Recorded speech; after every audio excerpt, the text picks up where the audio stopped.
નમસ્કાર વિદ્યાર્થી મિત્રો, જોઈએ આગળનો એમસીક્યુ. એમસીક્યુ છે ચેપ્ટર નંબર 5નો.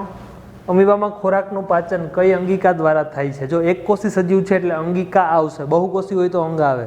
ઓકે, અમીબામાં ખોરાકનું પાચન કઈ અંગિકા દ્વારા થાય છે? બાજુમાં જે તમે ફોટોસ જોવો છો એ અમીબાનો જ છે. હવે ઓપ્શન એ છે રસધાની, તો મિત્રો રસધાની અમીબાની અંદર હોય નહીં. ઓપ્શન બી છે કૂટપગો, તો કૂટપગો અમીબામાં હોય તો આપણે થોડાક શ્યોર છીએ. ત્રીજો ઓપ્શન છે અન્નધાની, તો અન્નધાની પણ અમીબામાં હોય તો આપણે થોડાક શ્યોર છીએ. જઠર તો હોય નહીં. તો હવે આપણે નક્કી કરવાનું છે કે કૂટપગો કે અન્નધાની. તો જો અહીંયા તમે ફોટોગ્રાફ્સની અંદર જોઈ શકો છો કે અહીંયા સામે જે તમને દેખાય છે એ સામે જે છે એ ખોરાક છે. આ જે સામે છે એ ખોરાક છે. આ એમણે શું ધારણ કરેલું છે? તો કે આ બંને કૂટપગો ધારણ કરેલા છે.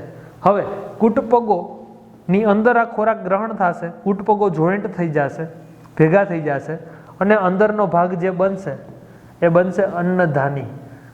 કૂટપગો જોડાઈ જશે અને જે ભાગ બનશે તેને કહેવાય અન્નધાની. અને આ અન્નધાનીની અંદર અમીબાના ખોરાકનું શું થાય છે? પાચન.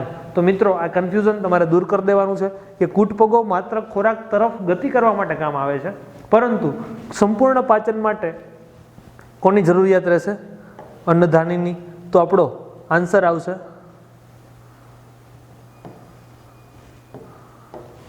અન્નધાની. શું આવશે આપણો આન્સર? અન્નધાની. ઓકે.